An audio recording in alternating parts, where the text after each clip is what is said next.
Yep.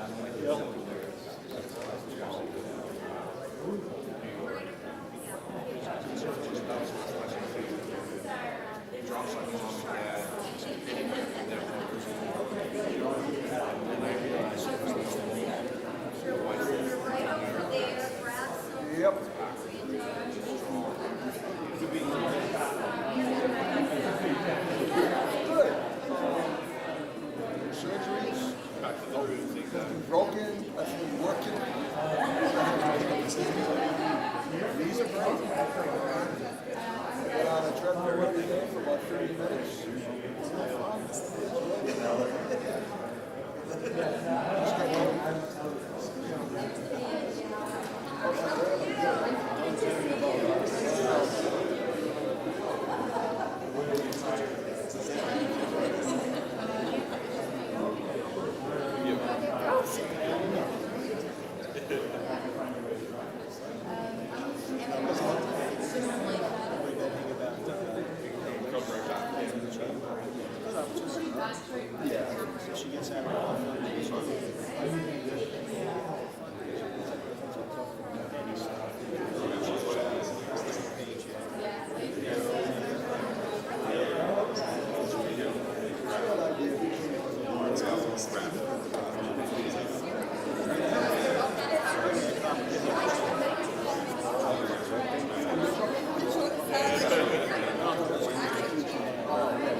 Chris, are we there? Okay.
So this one is what was playing on there. Yeah. That laptop's just playing Oh, on there. Yes. I see. So if I can route it or change it, if they want to click through it up there, if he's built, I don't know, if he wants to walk through, Yeah, yeah. swap it from there. Or I can reach the control of the camera. It gives us a little bit of they can do whatever they like. If something breaks down, if you get your switch, it goes back. It has one there too.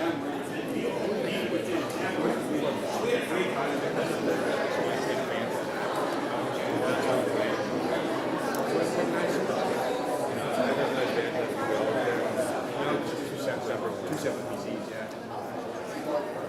So in an ideal world,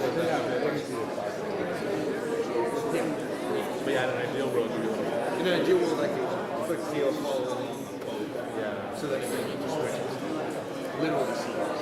Yeah. I'm sorry. Yeah. Just about. I know my choice. Stop talking. I hit the button.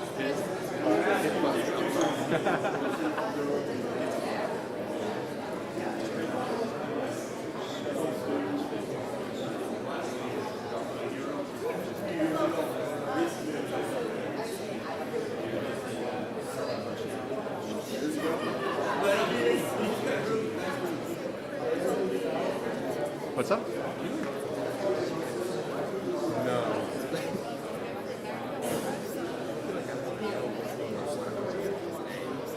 That lady in the green dress was the one that told me they won the podium. So perhaps she's like, That sounds like at least a start. yeah, That sounds like someone who knows what's going on. yeah. I think she knows what's going on. There's that guy that came back here with the PowerPoint. In the white and black. But I think he's just the PowerPoint. He's like just the PowerPoint. So he actually knows the PowerPoint. The one that the guy that's talking that Oh, that guy. yeah. Okay. He's the most, he did all the PowerPoint. He did all the PowerPoint. Okay, sweet. And then the green dress that yeah.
Got something done here. Did you send a? Hey Ben, how are you? Good.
Good morning, everyone. I'm hoping everyone can take their seats so we can get started.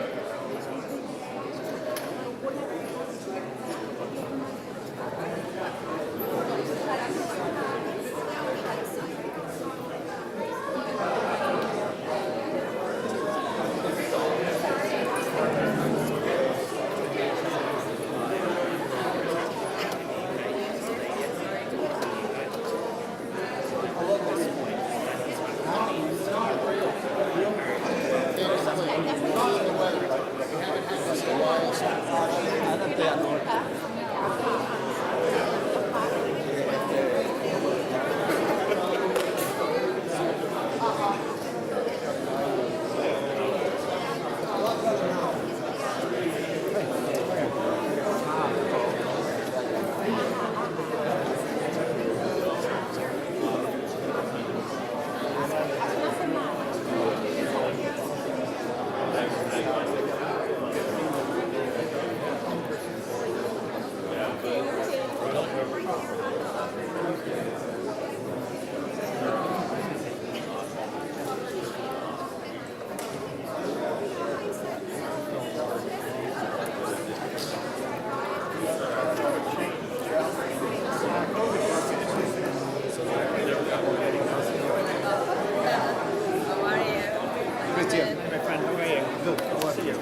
okay. I'm curious to hear what you think of that last one. What do you think you want after that meeting? You have a view idea. You do? Okay, good. Well, I tried to say, we're talking about this sort of stuff. We're not talking about the people. And that's where I feel like the voice is so totally. I'm 100% on your. I mean, there's one time in my head where I was like, this is why Oscar's dead, right? So, but like, totally a couple of times. A lot of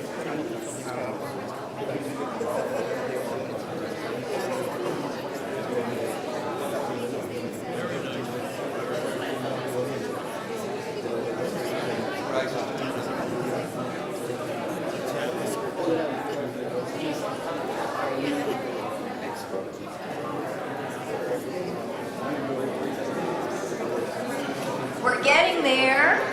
Hoping everyone can be seated so that we can get the program started. And I should be here one more day today. Good to see you.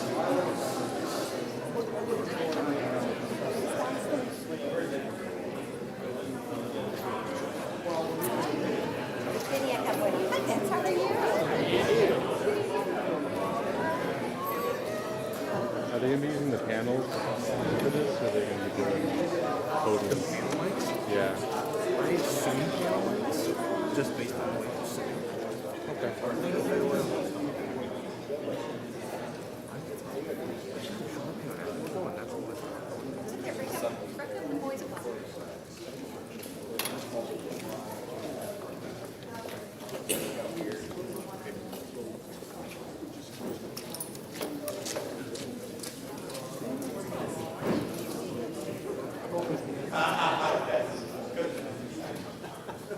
All right, I think we are ready to start the day. So it's great to see you, and I want to welcome everyone officially to the Global Trade Summit at Bryant University. This is our first one, and we hope that there will be many more after this. I want to thank you all for being here. I want to thank you for your interest in creating economic opportunities for all of us. Rhode Island is so special in that way. We can come together and bring all of our creative minds together for one purpose. If you don't know me, my name is Betty Robson. I'm the co-chair of this event. My co-chair, Rick Grundy, is here in the audience, and you'll be seeing a lot of him as we make that transition from my being the chair lead for the past maybe 7 or 8 years to Rick taking over for the 2026 event. I want to thank all of our committee members. It takes a lot of work to put this together. We've had 18 months to plan this particular event, and I think that the results will show all of the efforts of what everyone has been doing to provide a real quality program for everyone here. Our goal this year had been to start the process of evolving the Chafee Center's long-standing World Trade Day, right? So we're not sunsetting World Trade Day. We're really looking at another opportunity to engage at a local, regional, national, and we want to get to a global level with this event, and I think that this is a great start here. We've got a great agenda. I think this is a solid foundation that we can continue to build upon. So before I introduce our incredible lineup of speakers, I'd like to start by introducing Ngozi Okonjo-Iweala. She's the Director General of the World Trade Organization, who was kind enough to submit welcome remarks on behalf of the organization. So with that, we'll hear the remarks.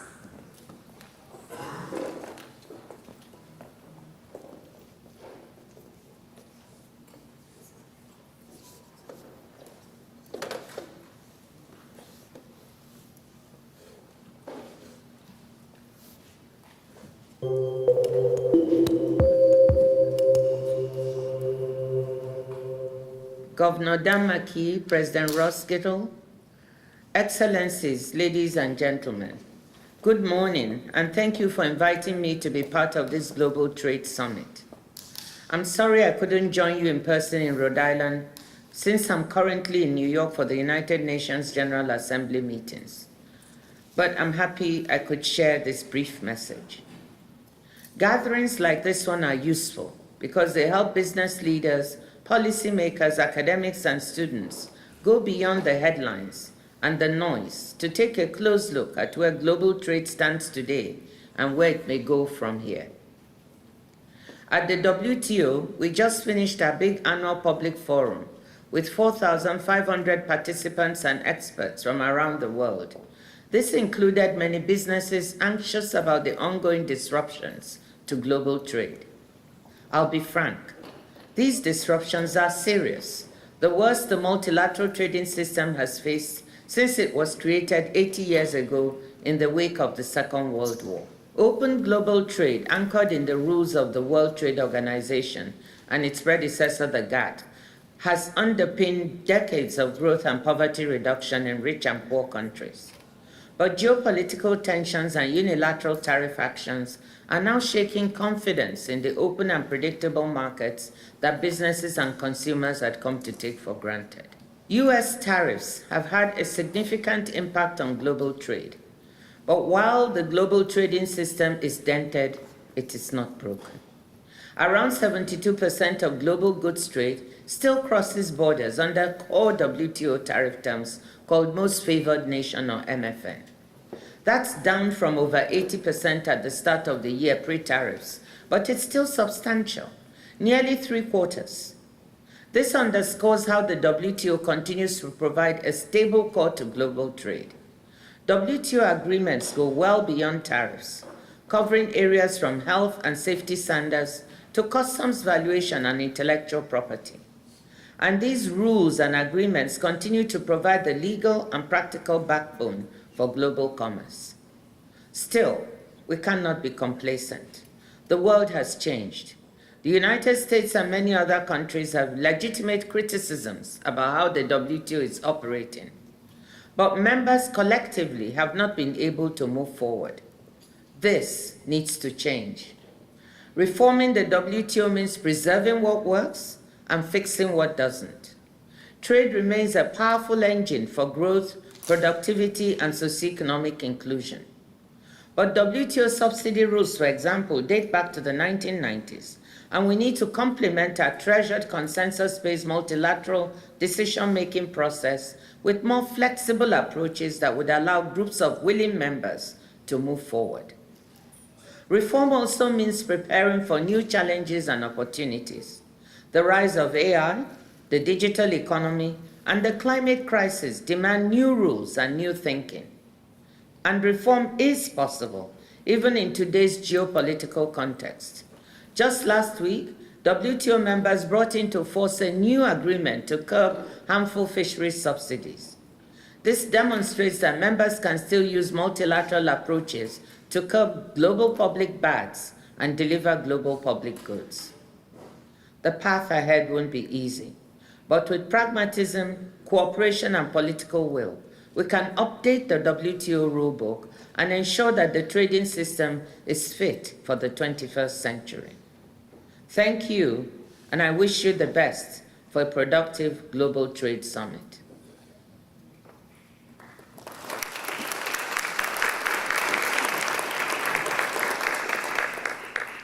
We do appreciate the Director General's support of this event, and we thank the World Trade Organization for being with us virtually today. I think dented, not broken could be our theme as we move forward under the set of circumstances that we are dealing with right now. But I also like the idea that she posed of really looking forward to some optimism as well, right? Because we do what we do best, and we thrive, not just survive, but thrive when the going gets tough. So we're in this together. Next, I'm really proud to introduce our host for this week's summit. This is President Ross Gattell from Bryant University. And just to make sure that we keep the agenda rolling today, I'm going to ask all of you to refer to the full bios on the app or on the website so that we can ensure that we get as much content as we can. So, President Gattel.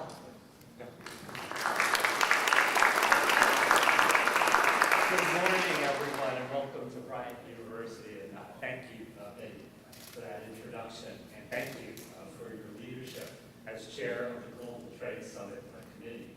Your work, along with your other committee members, have made this summit a reality. So we thank you for it.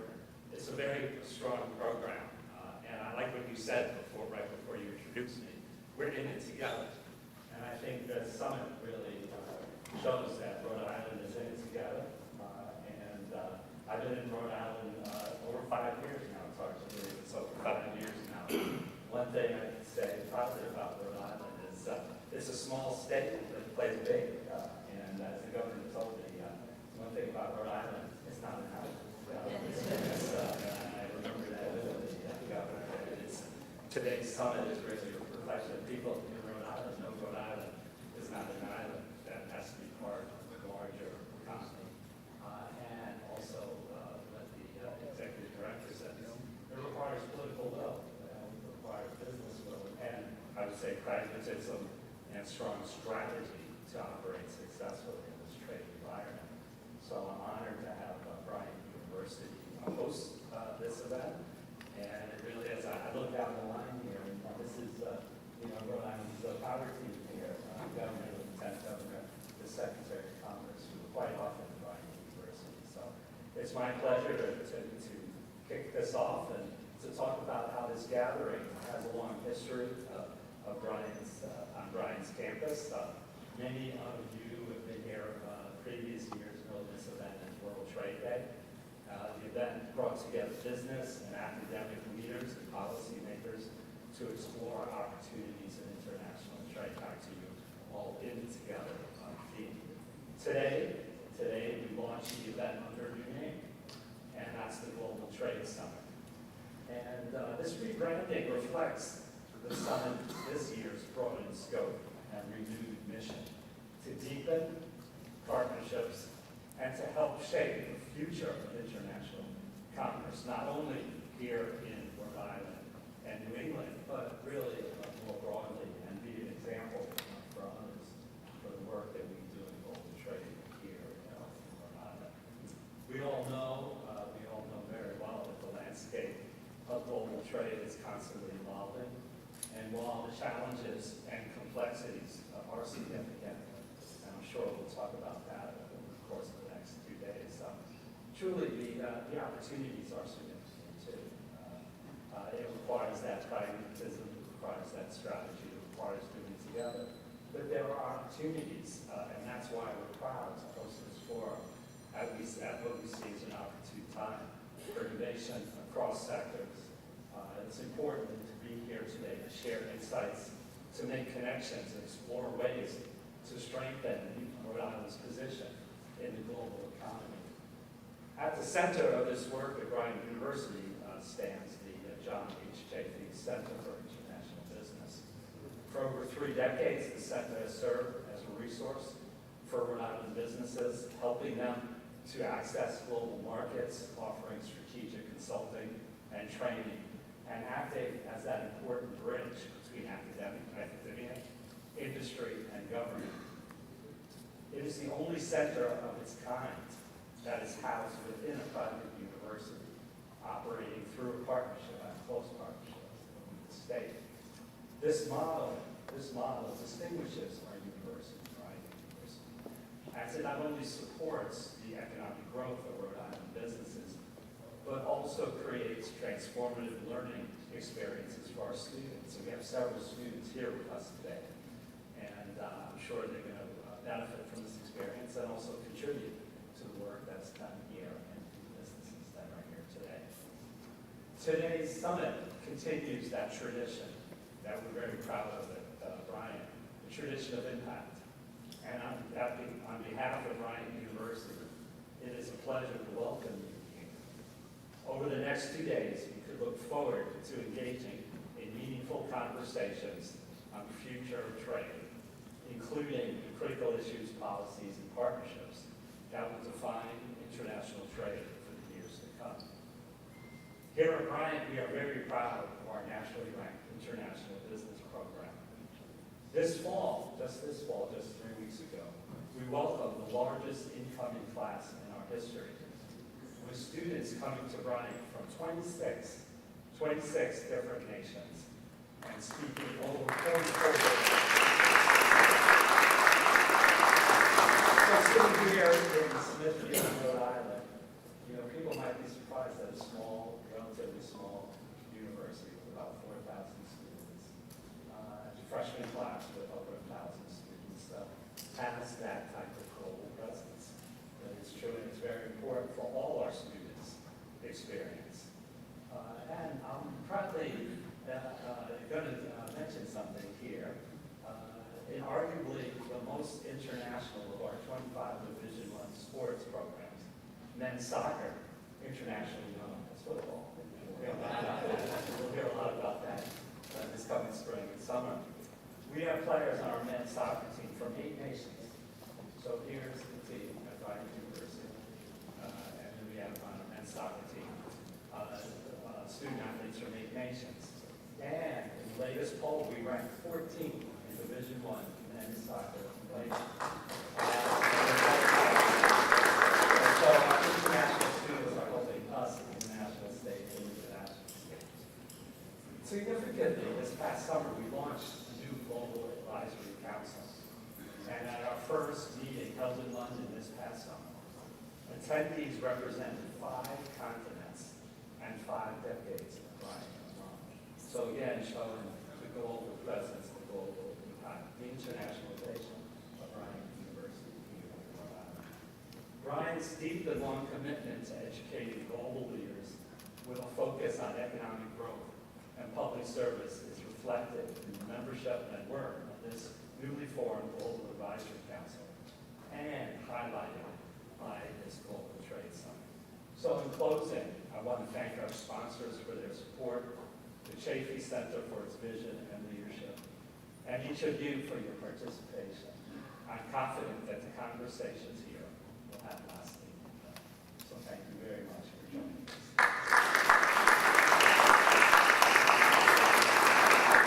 Now it's my honor and pleasure to introduce the governor of the state of Rhode Island, Governor Van McKee. And I have to say, Governor McKee, since I came to Rhode Island, has been a very strong partner. And I look forward to continued partnership with the state. And your presence here today means a lot to Bryant University and the state's future. So thank you. Yeah, thanks, Ross. Happy to be here.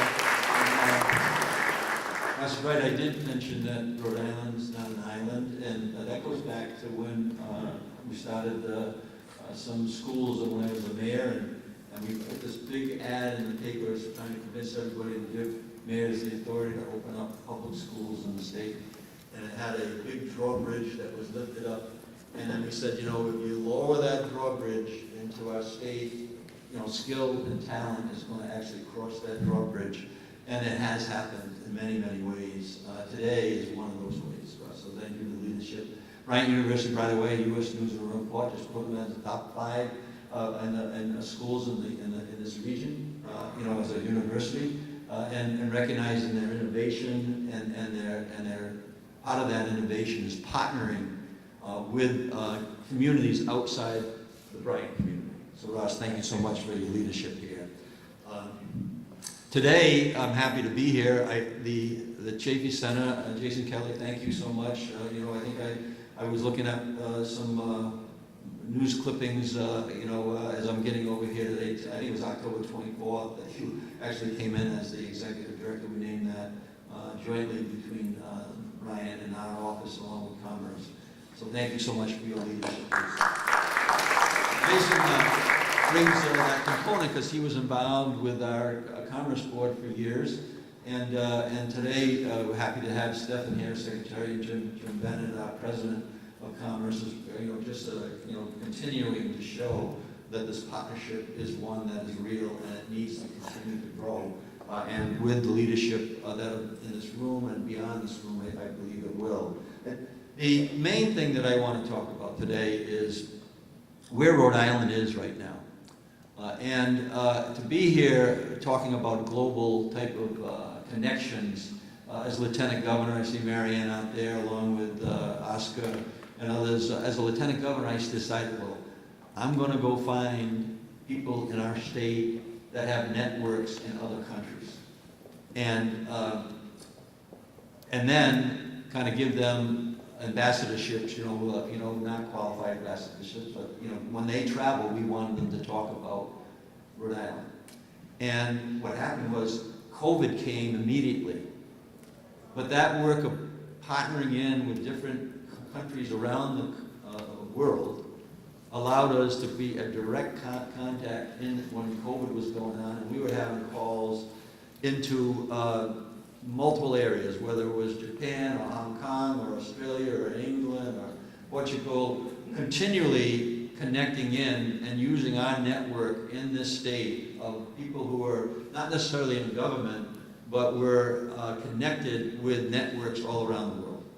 And that helped us significantly as we were trying to manage making sure that we were keeping people healthy, making sure that we were opening our economy as quickly as we could. I recall stating that there will be music in Newport this summer, about 3 weeks after I became governor, and we did have that happen. And what's happened as a result of that, we've added, since I've been governor, 36,000 private sector jobs in the state. I don't think people really understand the momentum that the state of Rhode Island has right now, and that momentum only happens with work that's happening in this room today, collectively with others that are doing the same thing in their world. So when we open up the 36,000 additional jobs, over 6 million square feet have been built of new buildings in this state.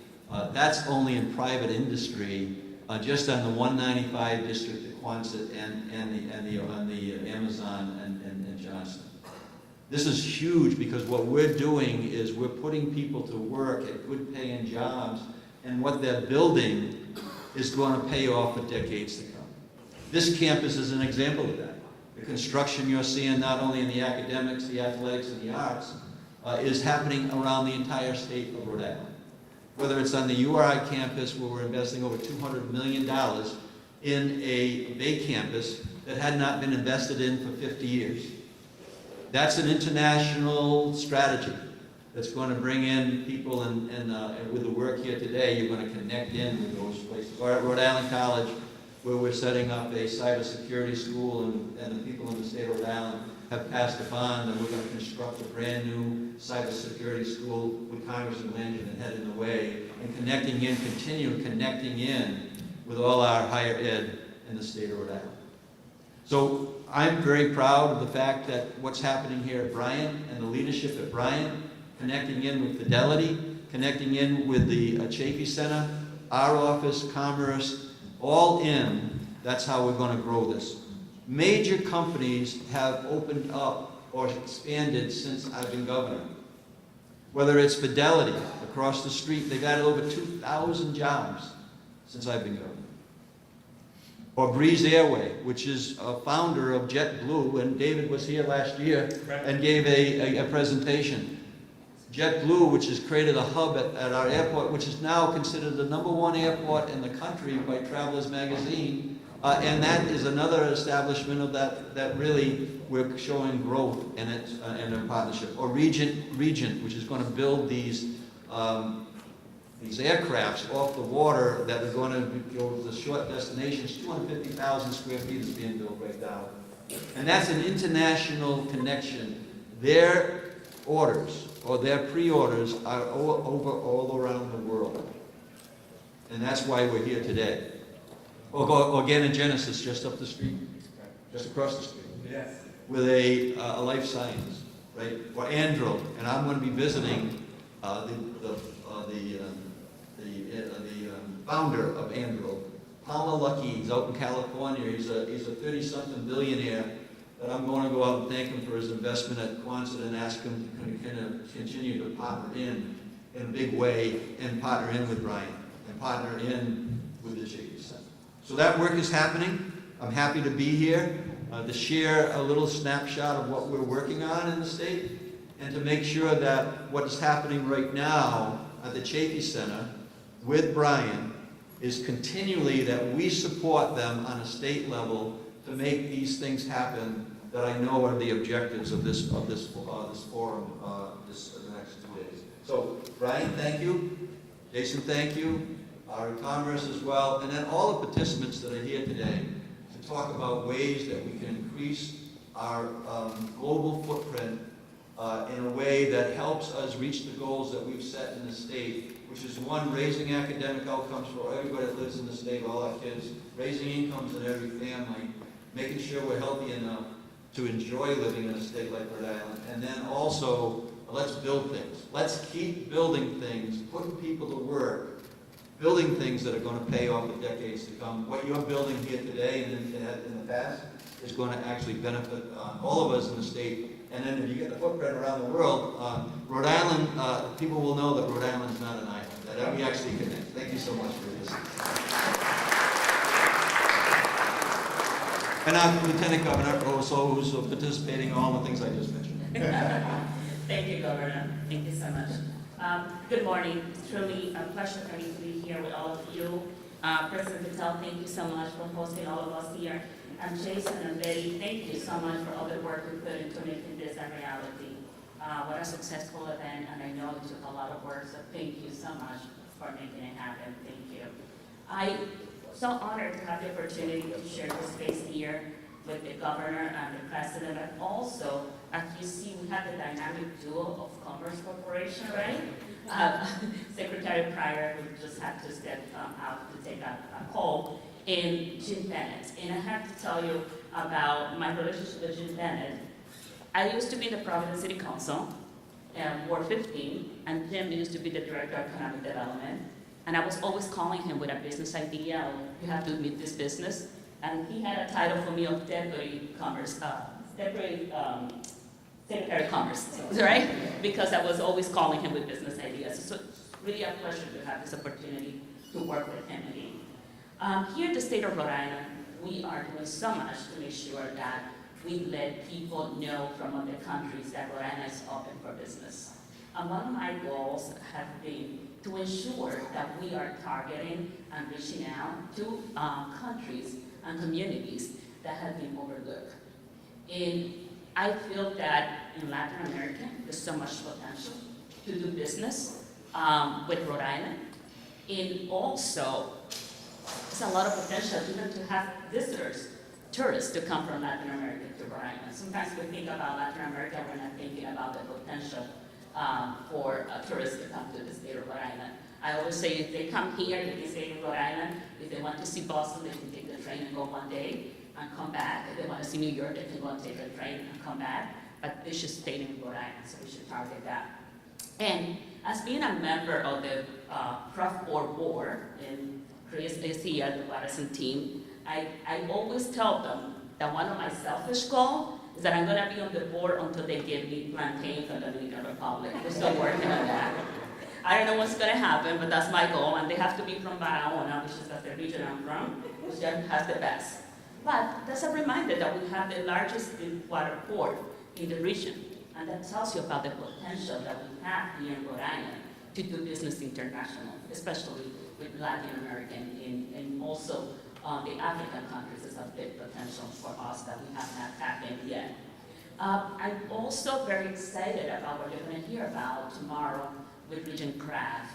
I'm such a big fan of Craft, I have to tell you.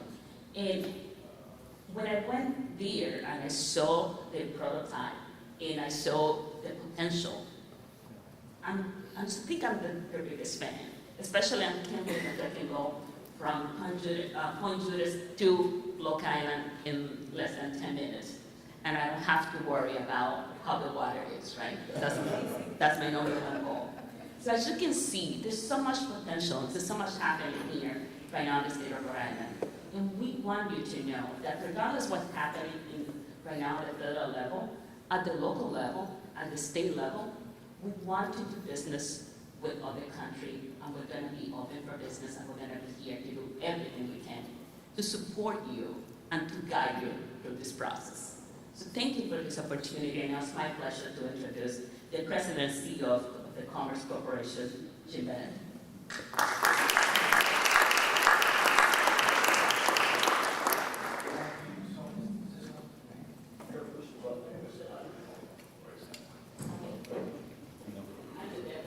Yeah, my deputy. So Stefan stepped out and he did me a real favor. I can't read his writing, so I'm just going to wing it.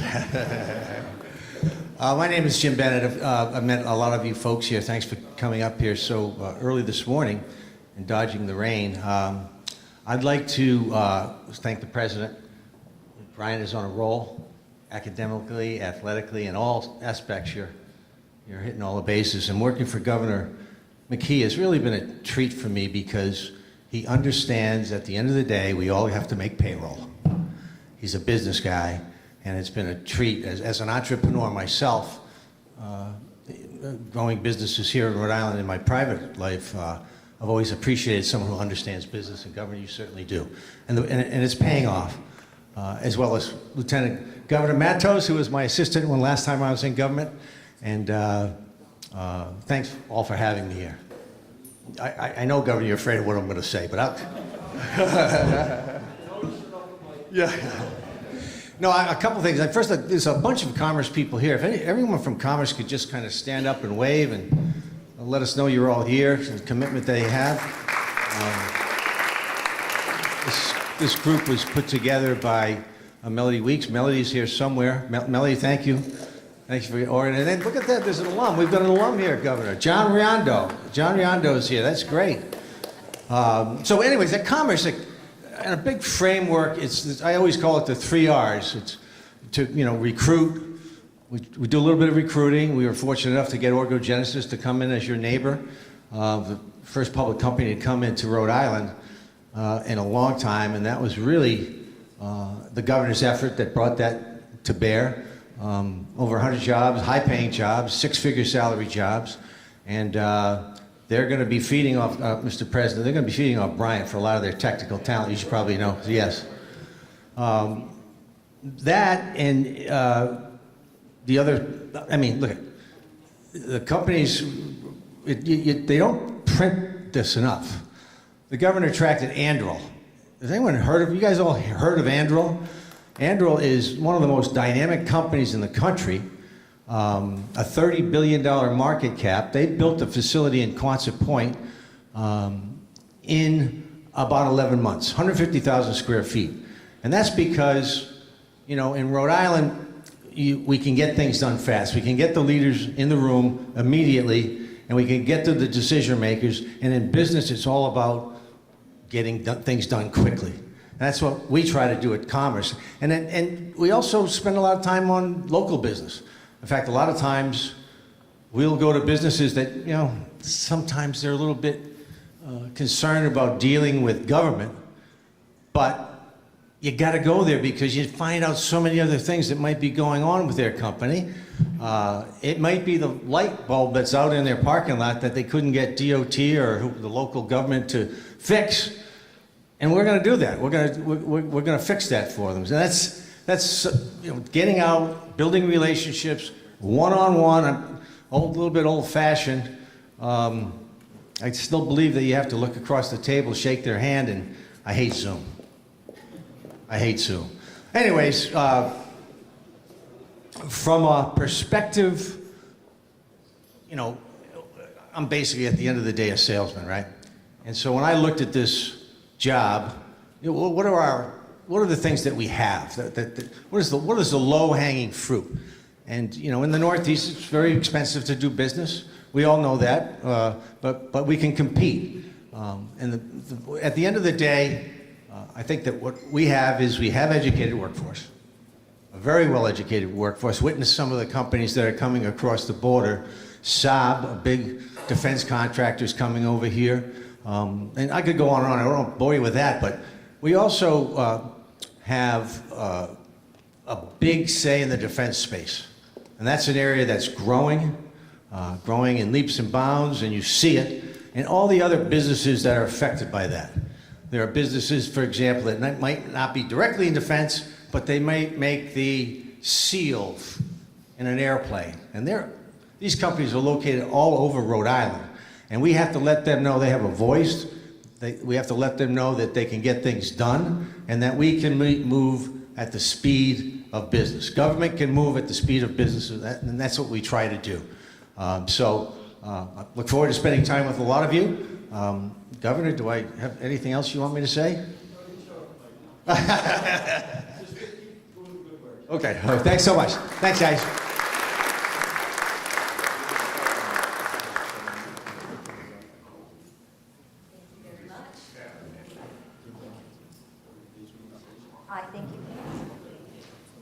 Thank you to all of these speakers, right? They're really highlighting, everything that we have going on in Rhode Island, and, we should be very proud to have them.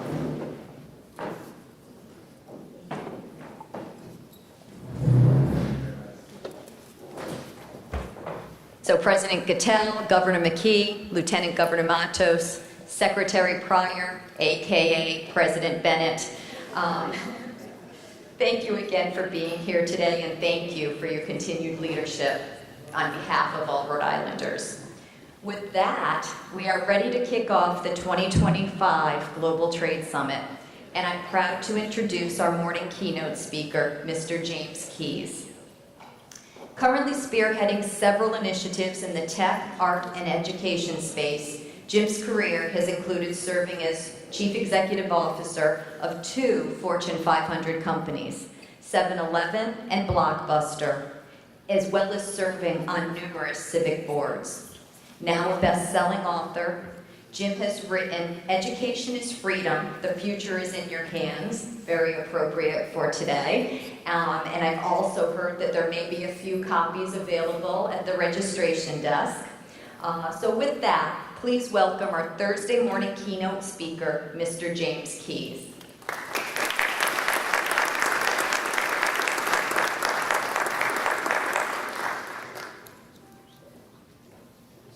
You are welcome. Do you prefer to stand or to sit? Okay.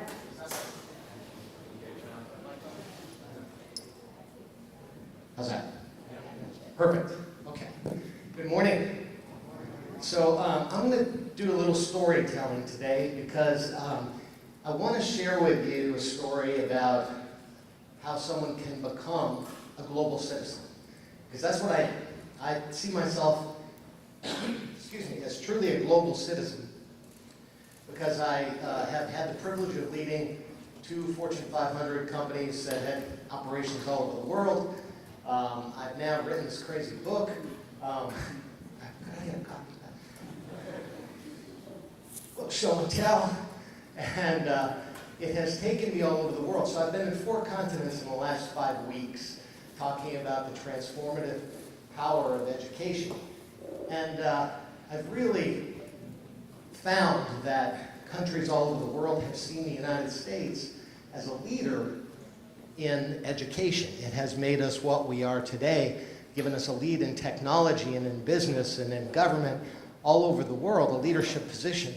So I see myself truly as a global citizen, but it didn't really start that way. Here's kind of the way it started. You might be surprised.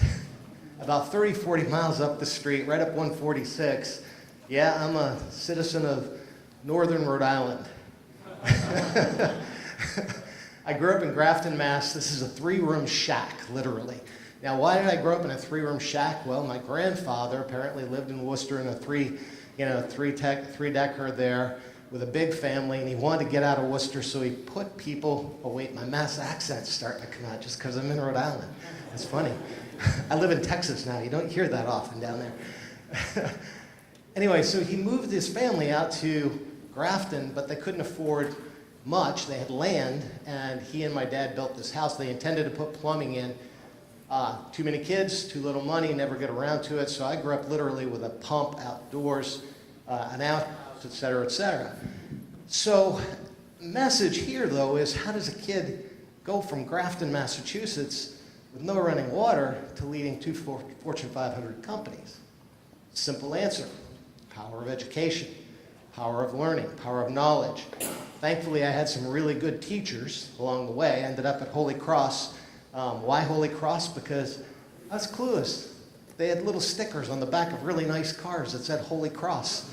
Seriously, I had no idea how or where to go to college, but I ended up with the good fortune being able to go there.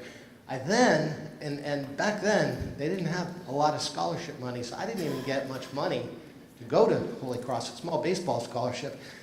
But what I had was a deep desire to learn, and that paid off. By junior year, I got a scholarship to go to London. So here's this kid growing up. Now, keep in mind, you know Massachusetts, right? Pretty limited demographic up there, at least back 40, 50 years ago. And I had Italians and Irish. I'm not really sure what I was. I was born on St. Patrick's Day, so I always thought I was Irish, but I think I had a little Italian in me too. But what happened is I had no awareness of other cultures, other people. I grew up in a tiny little bubble until I got to the UK. And then I discovered I was a minority. I was all excited. I was going to go there and, man, these people spoke English. They're going to be just like me. They're going to love me. I'm an American. They hated me. I was a Yankee. And I was obnoxious, and I didn't know it, and I was culturally illiterate. And I didn't get it. We would go to a pub, and I had to be playing pinball or doing darts or something. And my British friends would sit around and talk. How horrible was that? I couldn't sit and talk. I had to be doing something. I was a very typical American with no understanding of other cultures. So you know who took me aside and coached me? You see this kid on the, that was me on the right of this picture. Yeah, the shaggy one. The other guy was a kid named Mushtaq Malik from Pakistan. Now he was technically the minority in London at the time. I thought I was not a minority. Well, I was too. And my Pakistani, my Indian friends were the only ones that would pay attention to me, would befriend me. So they took me under their wing and taught me cultural literacy. Well, I was a baseball player, so they taught me how to play cricket. And that, first of all, they made fun of me as a baseball player, but since I was a decent athlete, I actually picked up the game. You know, so much of sports is confidence, and they play with a big bat about that wide. I thought, well, I can hit a curveball. I can surely hit this ball that bounces once with a bat that big. And I discovered even a foul ball gives me 6 runs. What a great sport. So I made the team. I actually made the varsity team in University of London Goldsmiths College. And all of a sudden, I became a Brit. I became one of them. I had assimilated. And at the end, that's me in my powder blue suit with the bell bottoms about that wide on the bottom. That was the suit I wore, by the way, for my interview at Columbia University to go to graduate school. I think they let me in Columbia because I looked so weird. They thought, this guy, I thought everybody, I walked across campus, everyone was wearing dark suits and ties. I thought, these guys aren't hip. And I walked in with my bell bottoms and platform shoes, which is, I think, why they let me in the B school. Dial forward. How did I get from there through college into Britain, go to Columbia University, go to graduate school? I learned how to learn, but not just my formal education. I learned what I call meta skills. I was calling them soft skills, and people said, you gotta call them meta skills, it sounds better. But it's soft skills, creativity, curiosity, the elements of learning that we don't have a class on curiosity in school, but it's so essential to the learning process. But these 3 things are what I call the gift that I have. Because I was fortunate growing up in those conditions that I grew up in, that I have a gift, and it's the gift of learning. It's so critically important in these fast-changing times, because the first of these is change. I grew up in horrible circumstances. I didn't tell you home one day and seeing a little red sign on the door that said condemned on that house. Well, that was only one of many catastrophic things. I had to literally look up the word in the dictionary because I didn't know what condemned meant at 11 years old. But those things that happened gave me 2 choices. I could either respond favorably, keep my head up, and be a winner, or I could be a victim. And too many of us choose that victimhood path. Change happens out of our control, and we become a victim. And we let that change determine who we are. So I, for some reason, thank God, chose a different path. Said, I'm going to find something good in this change. And it turned out all of those negative things, that adversity I grew up with as a child, is my superpower today. Because I don't worry about change. I can deal with any change. Then you have to have the confidence to do something about it. My wife tells me, you're weird. You've got a weird sense of confidence. You think you can do anything. I paint. I write music. I do all this stuff. Why? Because I figured out I can learn how to do anything. It's just a matter of applying yourself to it. And I'm not unusual. Any of us can. I grew up with a set of encyclopedias that my mom brought home from the grocery store free with a bag of groceries at the Big D or whatever it was. And now, in my pocket, or your pocket, is a portal to unlimited learning. So what's the excuse? We can learn anything. We have the power ourselves to learn anything. And so why not have the confidence that, yeah, I can do this, I've got this. And then the third is clarity. And this is what my wife really tells me. She says, look, you're not really that smart, but you have a way of taking really complex things and breaking them into simple terms. So this is so important today in a very technical world, in a very sophisticated electronic world. Times are changing so fast. Technology is moving so fast. We tend to complicate everything. And yet the beauty of life is simplification. Being able to cut through the clutter and break things into simple terms so that even I can understand it. I could have the best strategy in the world, but I can't lead a Fortune 500 company or my own family if I can't explain in terms that a sixth grader could understand what that strategy is. So those are the things I call my gift, and I'm going to leave that gift with you. I think they really work. They worked for me in my first job. No, this wasn't my first job. I'm not that old. This is the very first 7-Eleven store. My first job was on Grafton Street in Worcester at McDonald's flipping burgers. But it led to an understanding of the corporate world. Believe it or not, a small McDonald's experience ended up giving me a good understanding of business. First exposure I ever had. But I ended up at 7-Eleven. In about 1985, joined the company. 1987, they did a leverage buyout, took it private, put $4 billion of debt on the company at 17%. What do you think happened? By 1991, we're bankrupt. So again, here I am, a young kid, right out of school, thinking my career's taking off like a rocket, and the company goes out of business. Change. So I sit down with the chairman of the company, and I said, should I leave? What do you think I should do? I'm young. Companies, they say 7-Eleven is going to go away. And he said, let me share the story my daddy told me. And he told me about their first store. It was an ice house in Dallas, Texas. It started in 1927. And in 1929, somebody invented something called a Frigidaire. What's that do to your business model when all you do is sell ice for an ice box?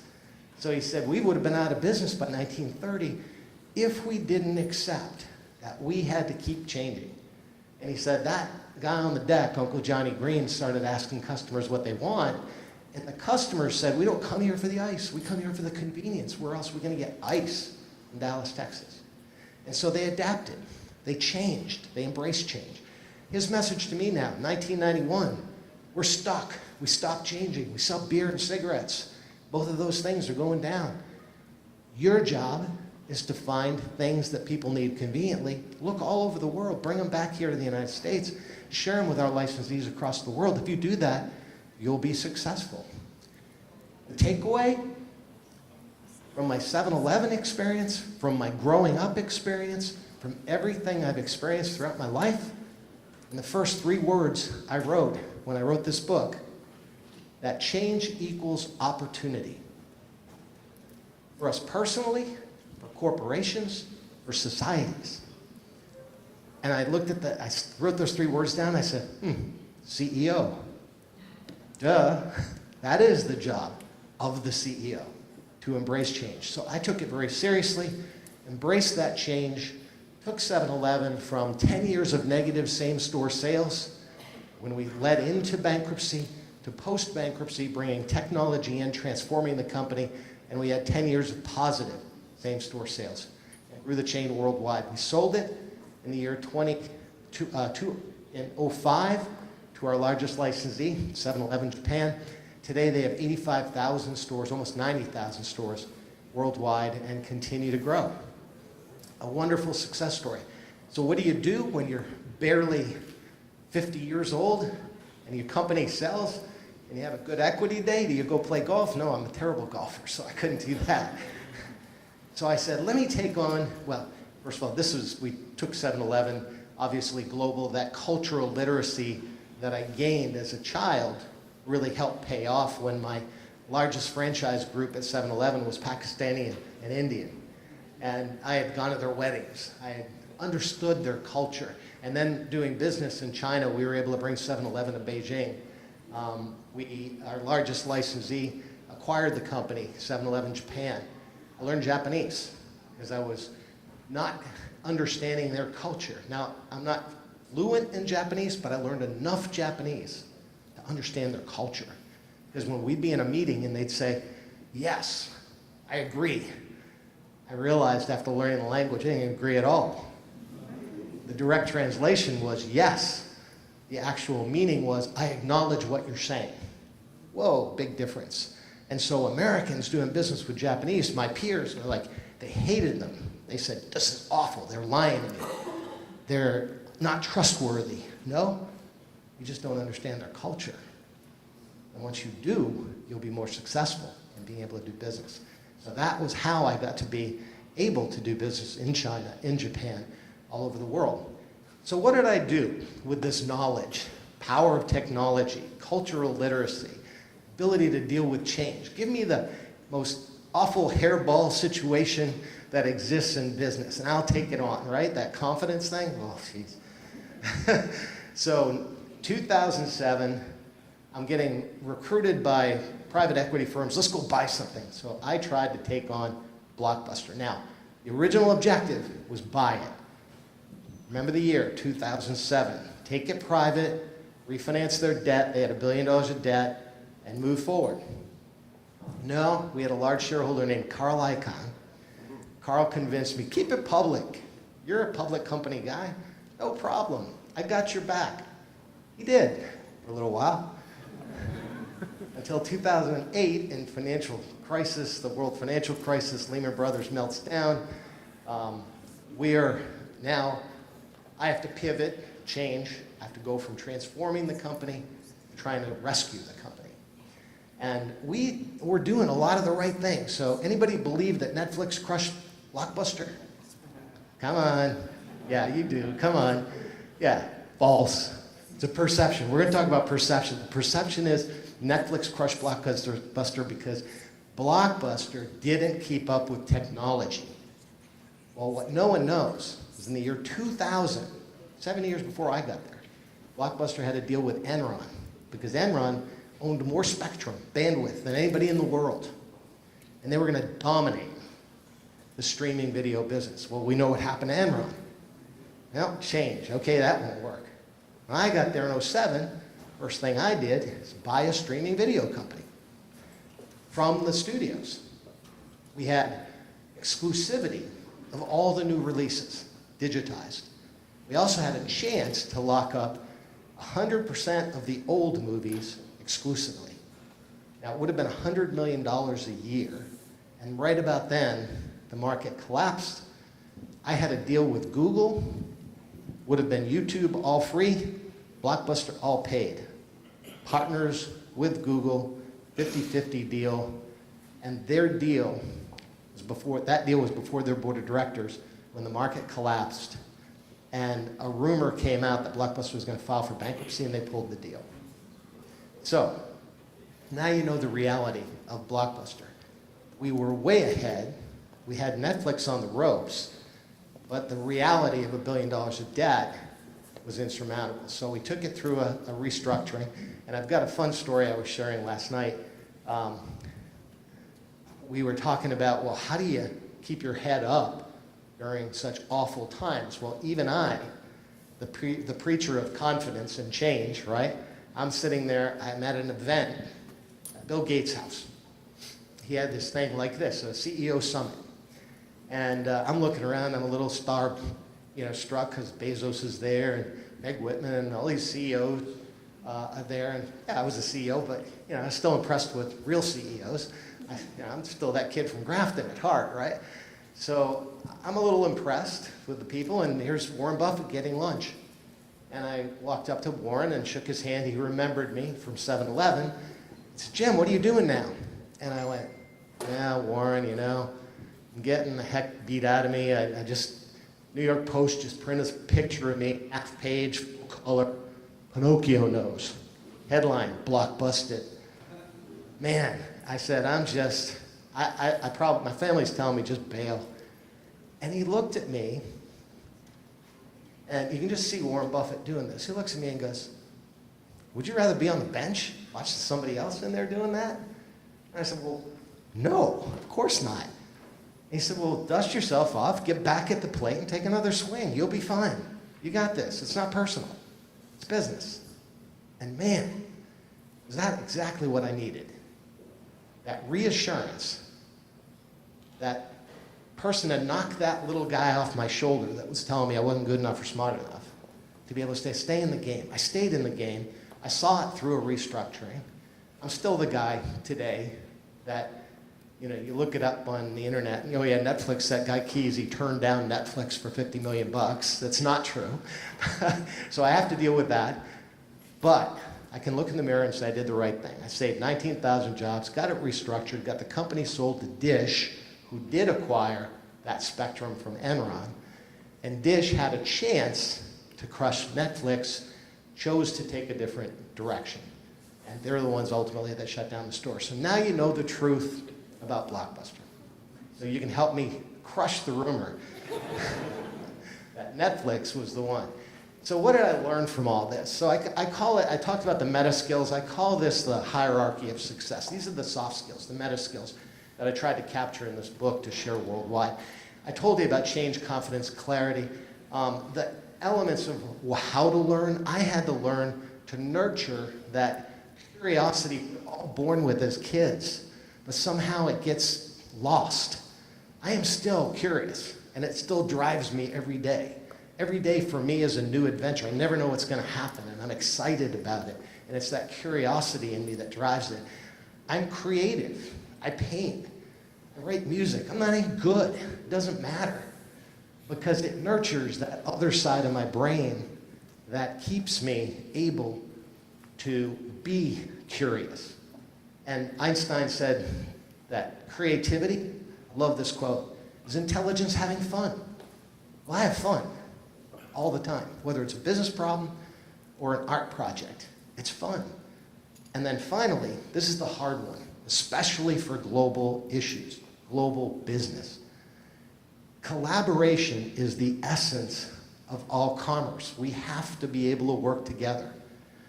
Cultural literacy, as I said, is a fundamental ingredient. And as Americans, I gotta tell you, we're awful. We're awful at cultural literacy. We tend to put people in buckets and boxes. And then the character piece is fundamental. When I'm talking to kids, I say, look, character's your brand. You like Coke or Pepsi? Why? The appearance is important, but what's inside? That's what really counts, your integrity, your humility, your gratitude. So these are the things that on the international stage, America has a long way to go. I talked about cultural literacy in a group, and I went to Columbia University. I walked into this group, wide-eyed, going to talk about education, knowledge, and they started attacking me about what was going on campus at Columbia. And you know what they attributed it to in this one group? They said, it's that damn diversity, it's DEI. That's what's doing it. And so I got on the stage, kind of like, oh boy, this is going to be a tough crowd. But I started talking about cultural literacy and the importance of cultural literacy in global commerce. And by the end of the talk, the same rabid audience was going, you need to get on the Trump administration. We need a Department of Cultural Literacy. I was like laughing to myself. I'm like, wait, these are the same people that just attacked me for talking about diversity, for talking about DEI. Well, it comes down to words. And if we can if we can get ourselves out of our perceptions and to step back and have perspective, then those words won't trigger our negativity, our negative reactions. I love this example when it comes to the ability to do business worldwide is an orchestra. I had the privilege of leading the Dallas Symphony as chairman at one point, sitting in a rehearsal. You ever sit there and hear how awful it sounds when they're warming up? Right? So they're warming up, and I'm looking at the instruments, and I'm thinking, what if these instruments were people? You know that violin's looking at that bass going, hey, fatso. And the bass is looking at the oboe going, you're just weird. You look weird, you sound weird. And that's people. That's what we are. And especially if you look at the international stage, that's what we're doing to each other. We're putting each other in buckets based on what we look like, what we sound like. And the reality is, when the conductor steps up to that podium and taps with his baton and brings them together, that's the power of collaboration and harmony. And that, when I talk about cultural literacy on the global stage, is what I'm trying to get across. So simple, right? We can all do this. We can all work together. Not that easy. Here's the culprit. Fear creeps in. Ibn Rushd, 2,000 years ago, Andalusian philosopher, said, ignorance leads to anger, or leads to fear. Fear leads to anger. Anger leads to violence. Well, Yoda also said it in Star Wars. He was teaching Luke. Luke, you must be brave. You must be a Jedi. To be a Jedi, you must have knowledge. But Luke says, well, what about those things I don't know? Luke, the Force. You must have the Force with you. To me, it's a beautiful metaphor for faith.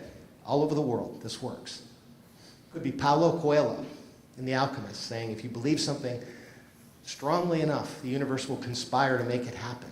Each of us inside has the ability to turn to that other piece of ourselves to be able to overcome fear. If we can do that, then we can turn knowledge into understanding, understanding into hope, and hope into peace.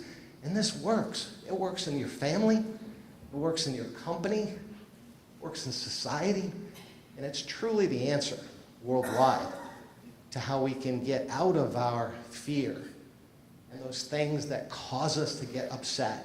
I've become a bit of a student of neuroscience.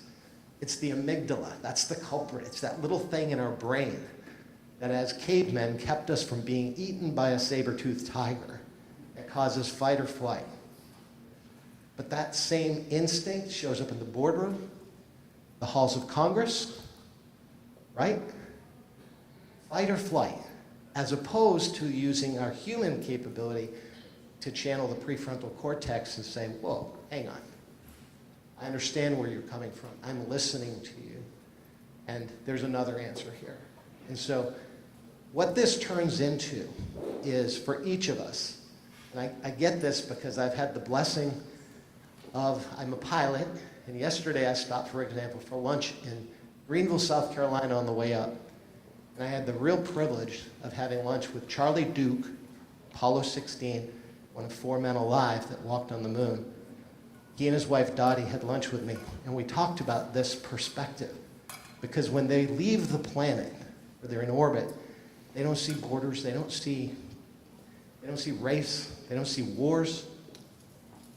They see this beautiful planet full of humans that share everything in common. And then when they land, they get back to perception. They turn on the TV, and they get a fire hose of fear, or social media, and they get fear. So the objective is, how do you overcome that perception vulnerability that we all have as humans, and replace it with perspective that lets us truly use our full capabilities as a human to work better together, to collaborate, and to recognize that all of this is part of our learning, that our learning doesn't stop when we leave school, that it's lifelong learning, and the ability as humans to keep learning and keep growing that will ultimately bring peace to this planet.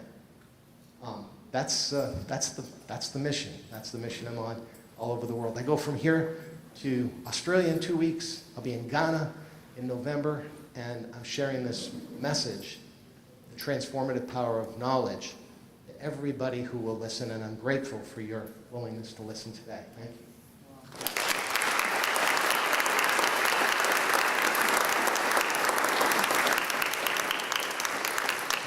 Do we have time for a couple questions? Do we? Okay, good. Yes. Jim, you've run large corporations, had big staff, big management staff. Tell me what your philosophy is, and you can't do everything yourself. So tell me how you decided to put certain people in certain positions and how much authority did you give them? Full candor. The worst thing I have, worst skill I have is human resources. And it took me my entire career to realize the most valuable resource of any corporation is the human resource. Most of us are guilty of that. And I was terrible at delegating. I think I tried to be a good teacher and saw that as my job to teach, but to be able to delegate effectively, to put the right people in the right chairs, I think that was my biggest weakness as a leader. So I relied very heavily on my human resources professional to see what I couldn't see. Because I'm a big old softie. I sound tough, but old Joe, he's doing a fine job. He's got 3 kids, can't cut him loose. Best thing in the world would have been for him and for the company to cut old Joe loose 10 years ago. But I would hang on way too long. So bottom line is, my answer, the best thing you can do to delegate, to use people in the right ways is to have a true human resources professional to help you unless you're really good at it.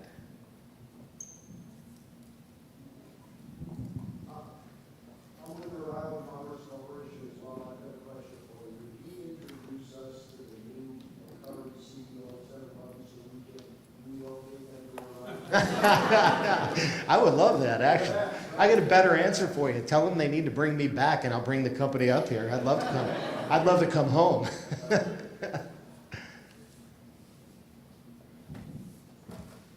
are you doing daily to improve your knowledge? Daily, me? I am kind of a voracious reader. I read as much as I can. I'm trying to keep up with technology. So, in fact, I've got a little piece. If we have time, I'll show you that I've embraced AI because I think AI is one of those classic cases. Change, accelerated change, it's striking terror in people's hearts. And I'm looking at it as change equals opportunity. What can I learn from this? How much better can this make me? I think AI has the opportunity to elevate human learning at a rate we've never seen throughout the history of mankind, if we use it effectively.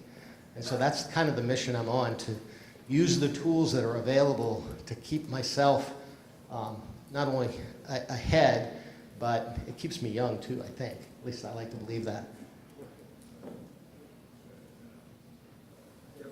Thank you very much for your great presentation. Very exciting.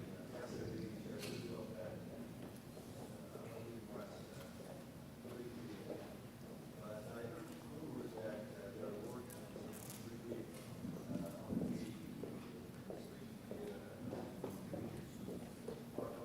I am. Last night I was sharing, it's sort of along those lines, what am I doing to keep current and keep learning? Well, the administration recently, and by the way, can we tee up those videos, the last, let's go to first the slide, the next to last slide, and then a video. But when the administration said, we're going to eliminate the Department of Education, I freaked out.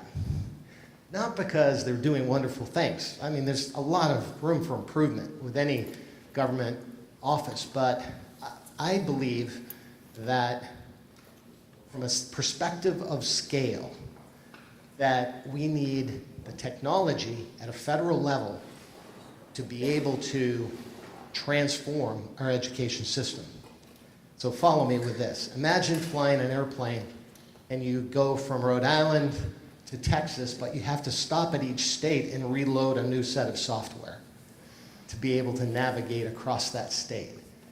Well, when it comes to education, I had over 1 million employees worldwide at some point in my career.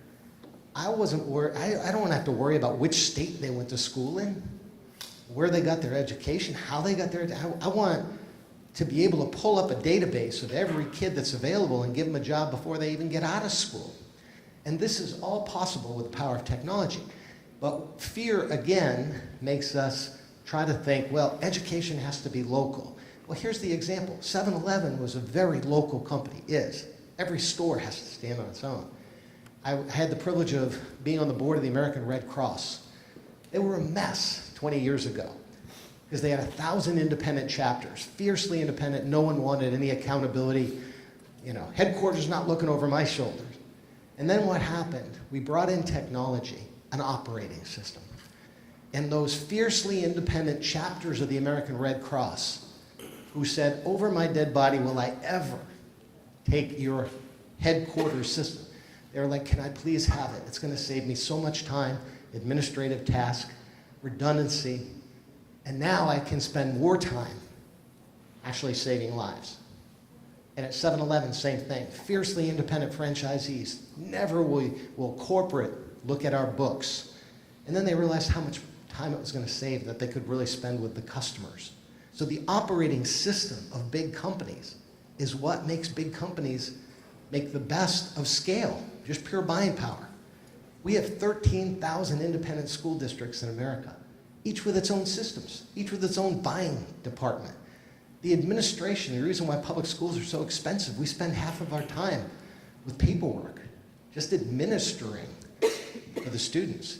This is fixable with technology. We can create an operating system for the nation that will streamline a lot of this stuff and bring the best tools, especially the best literacy tools, math tools, science tools, to every kid, regardless of where you live in the country.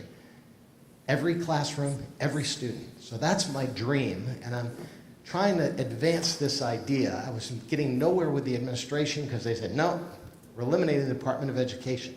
So let's pull up that picture. No, not that one. This one, yeah. So I finally changed my marketing.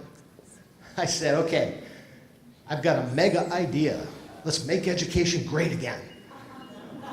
I made up a bunch of red hats, and suddenly I got invited to meet with the Secretary of Education. So I've had 2 meetings with her now. I gave her one of these red caps. She asked for a second one for the president. She then wore my red cap into the Wall Street Journal for an interview. So here's where I am. Red cap's really popular. The idea? Oh no, we can't do that. So her recommendation, and the department's recommendation, is work with the National Governors Council. So I was already bending Governor McKee's ear that I need his help with the national governors, because if I can bring, I need at least 5 or 10 states to get the scale necessary to build this.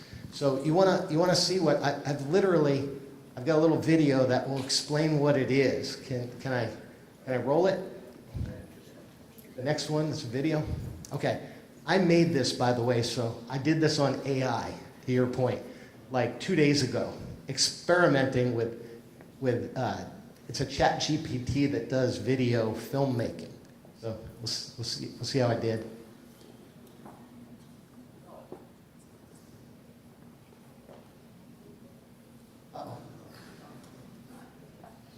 Uh-oh, it's not coming up.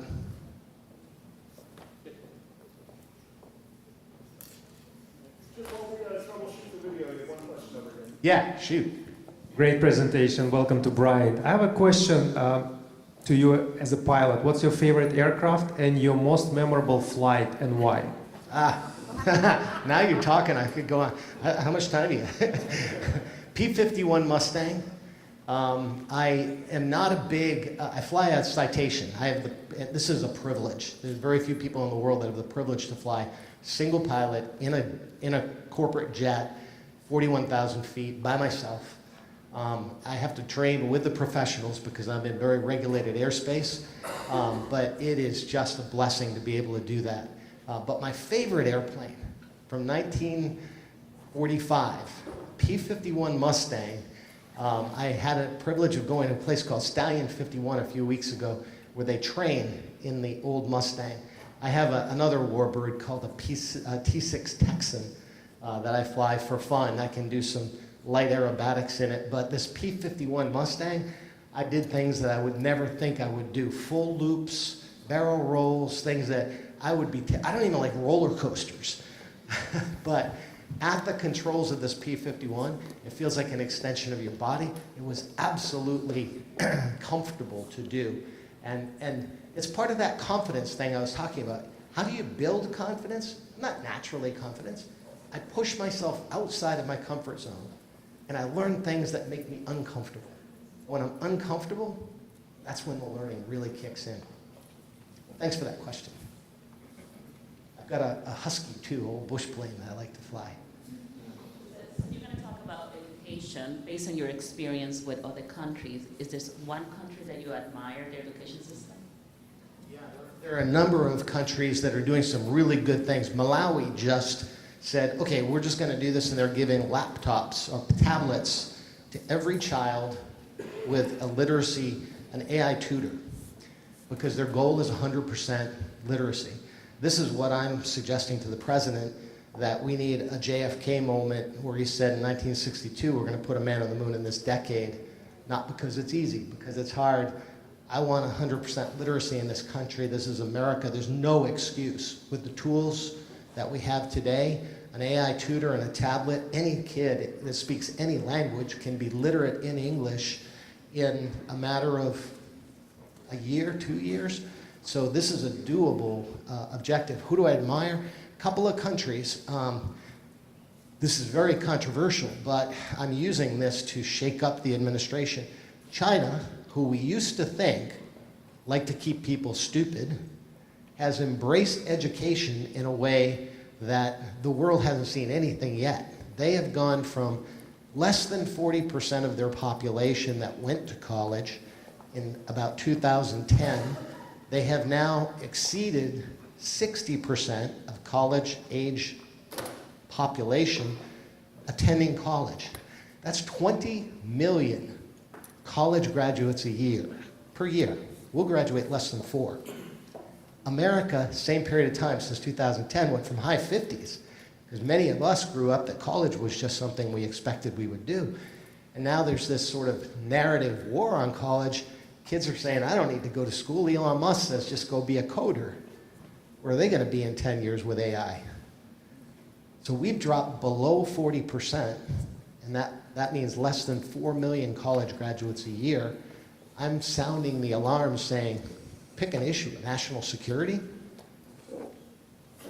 global competitiveness, human rights.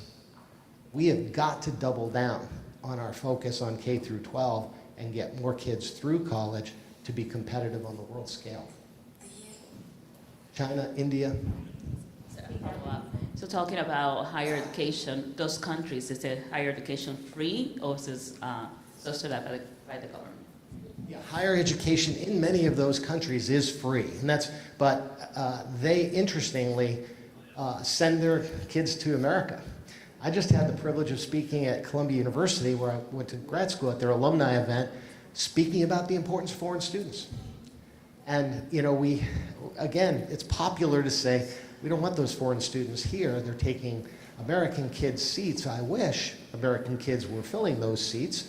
But those foreign students are actually very valuable to us. And I'm a bit on a soapbox, so bear with me here. How many people think college is too expensive today in America? Most of us, right? You think it's more expensive than it was when I went to school? It's not. Shockingly. There's 3 things that have changed. There is the price of the dollar. I spent $10,000 room, board, and tuition at Holy Cross. Today it's 80. But the price of the dollar is now 50. So inflation happened, 50 versus 80. Okay, well, what about the difference there? Well, Holy Cross today, remember I said I couldn't get a scholarship? Today their discount rate is 47%. I don't know what it is at Bryant College, but it's probably close to 50%. That means the tuition's not really $80,000, it's really $40,000. If a kid comes from China, they're paying full boat. And that's helping American kids be able to afford to go to school. Throw in availability of financial aid, and community colleges in many states, 35 states have free community college now. College is cheaper in America today than it ever has been. But that's not the narrative you hear. And I'm hoping that you will help me spread the word because this is part of that negative narrative that's encouraging kids not to go to school. And that's a trend that we have to change in America. Avi, I think this will be our last question after you.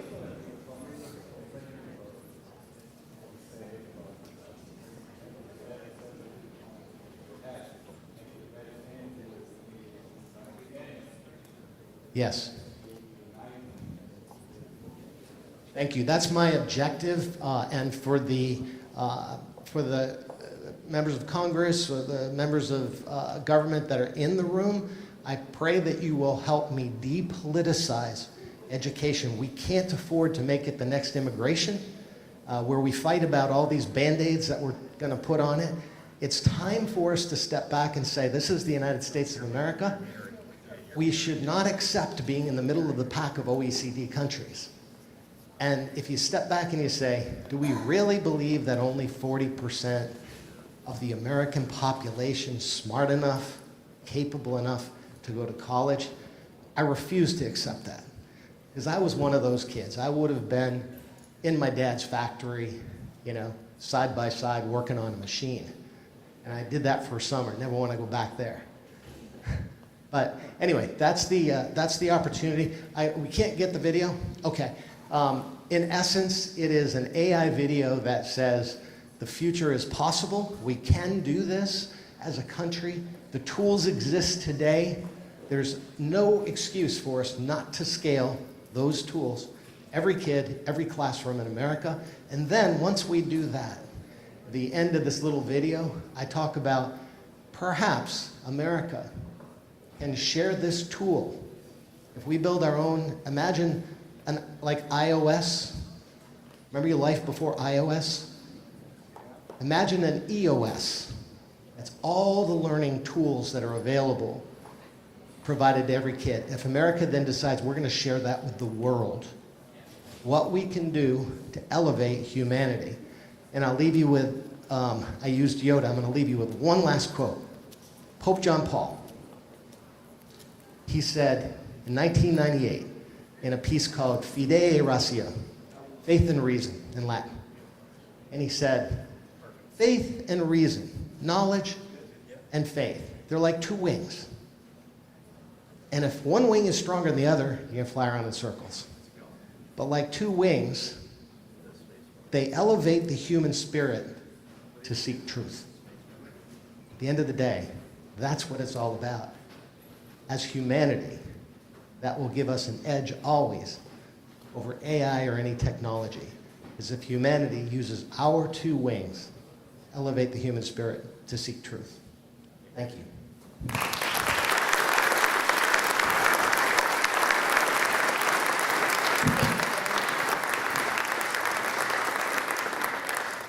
Thank you, Jim. I'm sure that you have inspired many among us. As we tee up for the next panel on supply chain logistics, we'll just take 5 minutes, grab a coffee, grab a water, but come right back because we'll get started right away. Thank you.